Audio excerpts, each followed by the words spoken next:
Olha eu de novo aqui no canal, Família Sete Flechas e Mãe Valderez.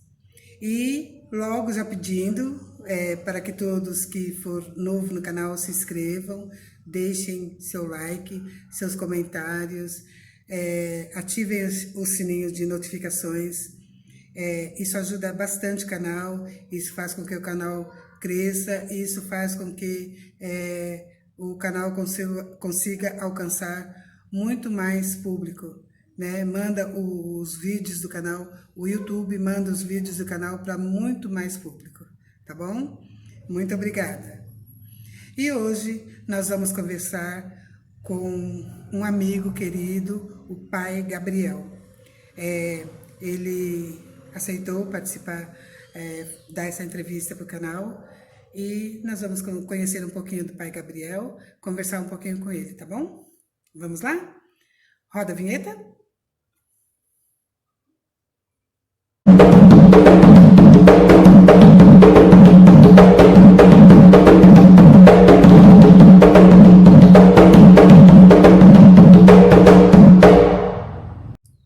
Pai Gabriel, por favor, se apresente, diga de onde você está falando e conte um pouquinho da sua trajetória espiritual até hoje, por favor. Olá, Mãe Rondelês. Muito obrigado pelo convite para participar do seu canal, pois tenho acompanhado, todas as entrevistas desde o começo e gostado muito. Fico feliz novamente, pelo convite. E bom, para me apresentar, falar rapidamente aqui da minha trajetória espiritual e na Umbanda. Eu cresci num lar que era um lar laico, sem religião, onde eu sempre tive toda a liberdade para fazer minhas escolhas. E até os meus 18 anos, desde bem criança, eu sempre me considerei ateu e materialista. Não acreditava em nada espiritual. E aos 18 anos, tudo mudou da água para o vinho, quando eu passei a ter algumas experiências espirituais espontâneas durante aulas de Tai Chi Chuan. E aí eu fui começar a pesquisar a espiritualidade e pesquisei muita coisa, frequentei muita coisa, até que em 2003, quando eu tinha 23 anos, eu conheci a Umbanda. Me encantei por completo desde a primeira gira que eu fui, e que era na Fraternidade Espírita Fraternidade Espírita de Umbanda, Caboclo Maitá Vomilitão e Boiadeiro Serra Negra, um terreiro muito antigo, mais de 50 anos, dirigido pela mãe Vânia, minha primeira mãe de santo, por quem eu sou muito grato. E lá eu fiquei alguns anos, começo da minha vida na Umbanda. Depois eu quis sair de lá para conhecer outras casas, ter outros conhecimentos, outras experiências. Acabei entrando no Templo Espiritual Caboclo Pantera Negra, dirigido pelo pai Mário Filho. Fiquei lá 2 anos, tive um ótimo aprendizado. O pai Mário é um pai de santo de grande conhecimento e que passa conhecimento aos filhos, isso é muito bom. Depois acabei saindo de lá, me iniciei na Quimbanda, no Reino de Exu Sete Facadas e Pombagira Cigana das Almas, em Mariporã, pelas mãos do pai Diego de Oxóssi, onde eu fiquei também alguns anos lá. E embora na Quimbanda, sem nunca ter largado a Umbanda, que eu cuidava dos meus guias em casa. Posteriormente, saí de lá, entrei para um novo terreiro de Umbanda, na verdade antigo, é um terreiro que já tem 60 anos, mais de 60 anos, que é o Centro Espírita Seara de Jesus, que era dirigido pela finada Dona Cida, que faleceu no ano passado, e tendo como seu braço direito a babá Jennifer, que foi quem me consagrou também como sacerdote de Umbanda na tradição da FUG ABC, da Federação Umbandista do Grande ABC, que é a federação do pai Ronaldo Linares, meu avô de santo. Depois eu saí de lá também e atualmente sou filho de santo da mãe Aline Camargo, da tenda de Umbanda Caboclo Risca Fogo, que segue a tradição da tenda espírita de Umbanda Santa Rita de Cássia, um terreiro bem antigo em São Paulo e bastante influente. E é isso, eu tenho aqui o meu espaço também, que dá para ver, que é um quarto na minha casa, que é batizado de Cabana do Caboclo Arranca-Toco, foi batizado pelo meu próprio caboclo, mas não é um terreiro, é um espaço de culto familiar, é apenas isso. Então, eu continuo sendo, né, reforçando, filho de santo. E não, apesar de ter, né, ter recebido todas as minhas obrigações no Seara de Jesus, eu sou filho de santo. Não tenho assistência, não tenho corrente mediúnica. É isso.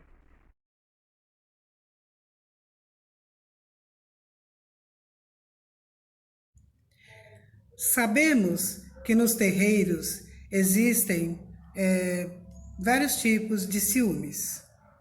Ciúmes entre os filhos com os pais,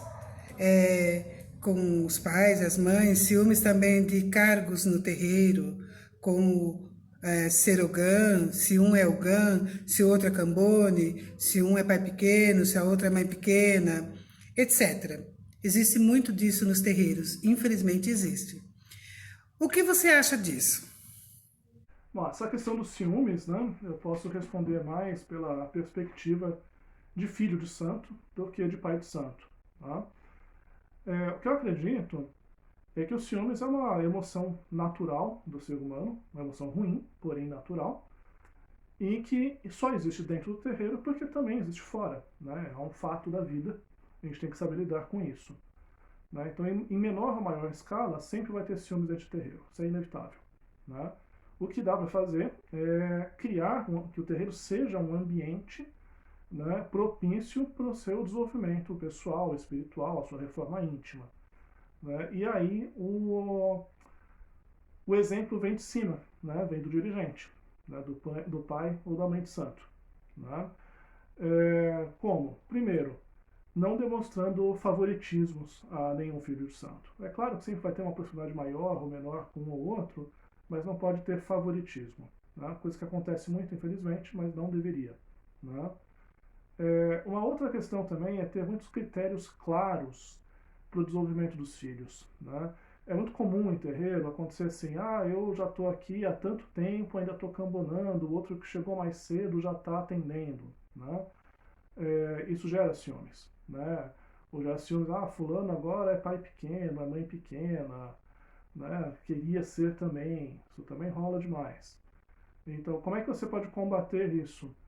Tendo critérios muito claros, muito objetivos e que sejam comunicados para a comunidade, para os filhos de santo, de como ocorre o desenvolvimento dos filhos. Né? Que critério que você adota para que um filho comece a cambonar?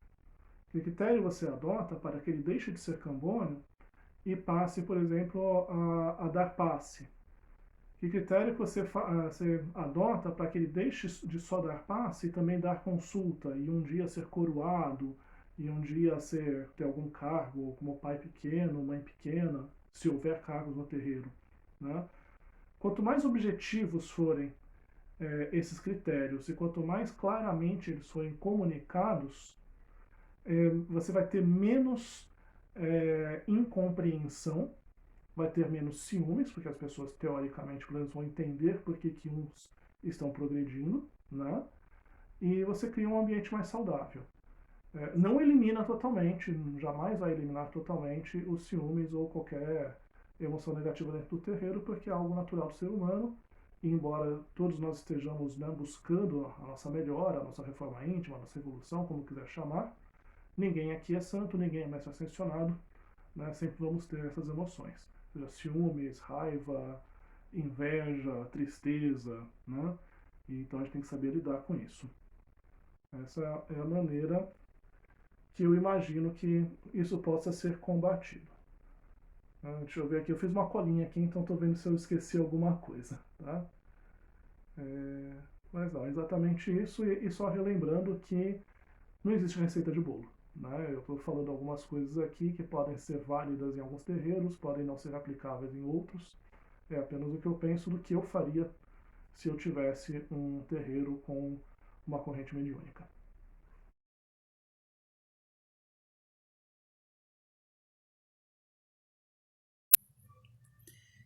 Na sua opinião, o que mais a Umbanda defende, além da caridade e da humildade? O que mais a Umbanda poderia oferecer?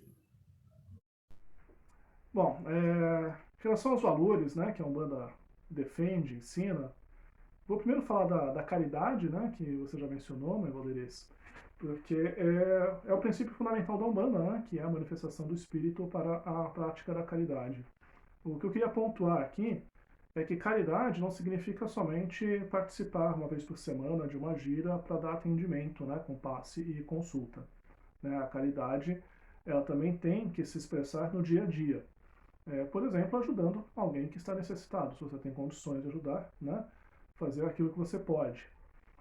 Por exemplo, né, só como um exemplo, você apoiar um projeto social, né, financeiramente ou como voluntário, da maneira como você puder. Né? Eu, por exemplo, tenho contribuído todos os meses, né, recentemente, com um projeto em São Paulo, que é o Transamor, que, entre outras atividades, eles distribuem marmitas para pessoas em situação de rua. Né? E eu acho que é bem legal falar esse tipo de coisa, para que outras pessoas se inspirem a também buscar projetos que possam ser apoiados, né, financeiramente ou com voluntariado. Né? Porque eu acho que uma coisa que é importante na caridade também é a gente sair dessa besteira, tá? E desculpa dizer que é besteira, mas é mesmo, na minha opinião, de que você não pode dizer que faz caridade, que o que a mão direita faz, a esquerda não pode saber. Asneira, tá? Tem que ser comunicado. Né? Comunicado por quê? Não como autopromoção, marketing pessoal, ostentação, nada disso.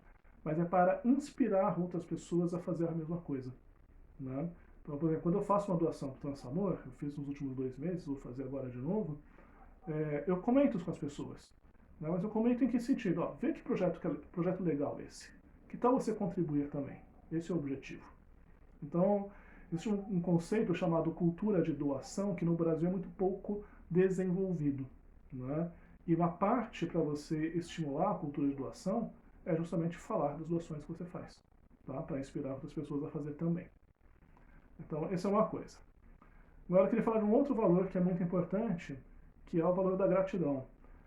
Porque a Umbanda, ela costuma ser vista, tanto por quem não conhece a religião, nunca frequentou, como por pessoas iniciantes e às vezes até por pessoas experientes, como se fosse um balcão de negócios, em que você vai lá, acende uma vela para o caboclo e ganha um carro. Né? E não é assim. Né? É claro, fazer pedidos faz parte da religião, mas não é só isso, é principalmente agradecer. Né? Ter gratidão pelo que você tem, mesmo que o que você tenha seja pouco. Né? Eu lembro que no meu começo da Umbanda, eu frequentava muito o terreiro da Mãe Vânia, que eu já comentei aqui, foi o primeiro terreiro, né? E uma vez eu fui lá para conversar com o caboclo e ele perguntou: o que você quer? Né? E eu respondi: nada, só quero agradecer. Ele abriu um sorrisão, nunca vou esquecer do sorriso do caboclo 7 estrelas. Ele abriu um sorrisão e falou: muito bem, porque quem só pede muito e não agradece, recebe pouco. Né? Então a gente tem que agradecer. E nessa época que eu falei que eu só queria agradecer, minha vida não estava nenhuma maravilha, não, estava cheio de problemas. Né? Mas eu tinha pedido tanta coisa lá, eu só queria agradecer o apoio. Né? E todo dia, nas minhas orações, eu agradecia por estar vivo, eu agradecia por ter comida na mesa, né? Eu agradecia pela força de vontade e pela sabedoria que eu tenho, que todos nós temos uma sabedoria para enfrentar os meus problemas e superá-los. E eu agradecia até por ter problemas, porque eu tinha consciência de que aqueles problemas, sendo superados, me ajudariam no meu desenvolvimento. Né? Porque quem não tem problema não se desenvolve. Né? Então a gente tem sempre que ser grato pelo que recebemos, pelo que ainda não recebemos, pela oportunidade que temos de nos doar aos outros e até pelos nossos problemas. Tá certo? Vou ver se faltou mais alguma coisa aqui na minha colinha, que deve ter faltado. Eu queria lembrar também, assim, nem sempre é fácil você ter fé e gratidão. Todos nós, em algum momento da vida, temos uma crise de fé e uma crise de gratidão. E tudo bem, isso também faz parte. Né? Faz parte ter essa crise, faz parte uma hora não conseguir ser grato, e faz parte superar esse momento de crise, de gratidão e de fé. Também é parte da vida. E também é crescimento.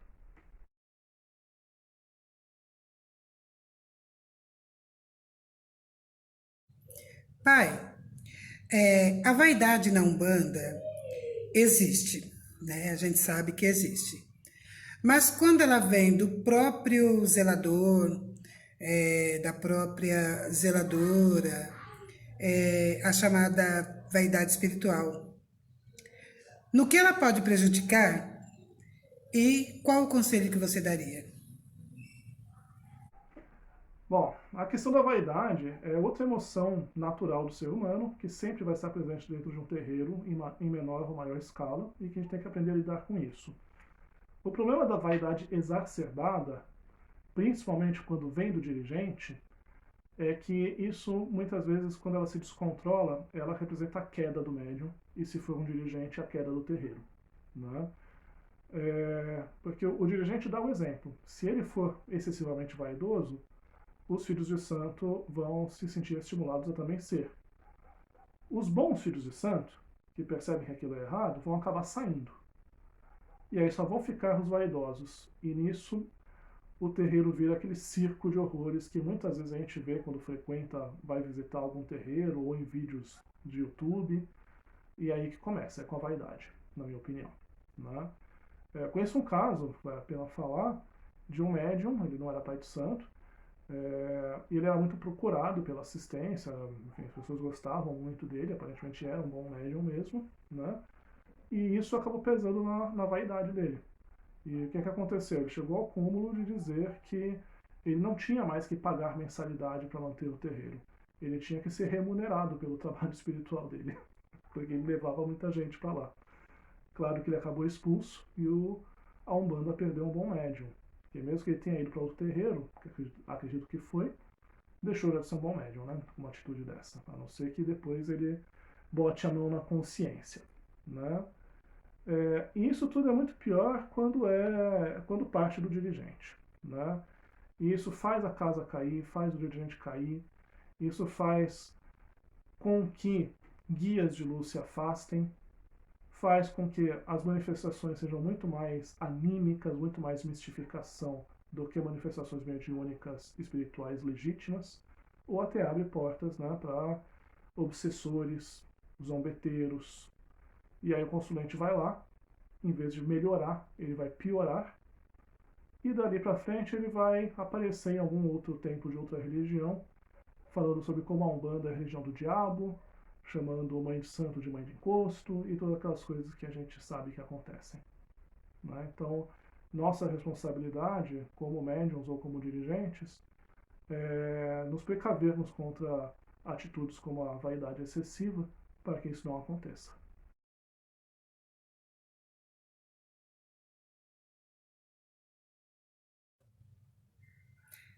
Pai Gabriel, por favor, dê as suas considerações finais. Bom, mãe Valderez, novamente eu agradeço, né, a oportunidade de compartilhar um pouco aqui do que eu penso sobre a Umbanda, né? E como consideração final, que eu queria dizer, assim, eu acho muito legal essa tua iniciativa de chamar diferentes dirigentes, diferentes médiums, de casas e de tradições diferentes para passar um pouco do seu conhecimento e da sua opinião. Esse intercâmbio de opiniões, ele é muito importante, porque muitas vezes os terreiros são muito fechados, às vezes tem rivalidade entre terreiros, rivalidade entre tradições e vertentes, né, cada um querendo se impor como uma verdade absoluta. Eu acho que a grande beleza da Umbanda, a maior beleza, é a diversidade. Né? Eu amo saber que existem terreiros que ritualizam de maneiras diferentes, que têm doutrinas diferentes, que pensam diferentemente. Eu acho isso estimulante. Muita gente se incomoda com isso, né? Queria que tivesse uma carta magna que ditasse o que todos os terreiros têm que ser, e eu sou contra. Eu acho que tem que ter diversidade e que tem que ter diálogo, para que a gente aprenda uns com os outros. E eu acho que isso está expresso tanto na minha personalidade como na minha trajetória na Umbanda. Se for ver, eu comecei num terreiro, o terreiro da Mãe Vânia, né, do Caboclo Maitá, que é um terreiro de Umbanda popular, na falta de um nome melhor, que não tem um nome, né, a vertente lá. Depois eu fui terreiro do Pai Mário, que tem uma grande fundamentação na Umbanda Omolocô, então mais africanista, né? E o Pai Mário também é de Ifá, é quimbandeiro, então é uma coisa bem afro, né? E depois fui para o Seara de Jesus, que já se afasta muito do afro e tem uma influência muito grande espírita e católica, até porque lá começou como um centro espírita kardecista e toda segunda-feira tinha mesa branca. Hoje, né, no terreiro da Mãe Aline, né, no Caboclo Rissar Fogo, é um terreiro que no fundo abraça todas essas influências, né, afro, espírita, católica, indígena, tudo, né? E em cada terreiro eu aprendi e estou aprendendo maneiras diferentes de ritualizar, maneiras diferentes de você praticar a Umbanda e percebendo que todas essas maneiras são ótimas, todas essas maneiras contribuem para o nosso crescimento, todas essas maneiras contribuem para ajudar o próximo, que é o grande objetivo da Umbanda, né, que é a caridade. Então nós temos que ter, por um lado, respeito pelas diferenças e, por outro lado, sem abandonar a sua raiz, sem abandonar o seu fundamento, também aprender com as demais tradições. Isso falta muito ainda na Umbanda, e a Umbanda apenas cresceria mais se houvesse esse intercâmbio de ideias, de opiniões e de aprendizado entre diferentes tradições, vertentes e terreiros. É isso que eu gostaria de deixar como consideração final. E um grande axé a todos. Pai Oxalá abençoe todos que estão assistindo essa entrevista.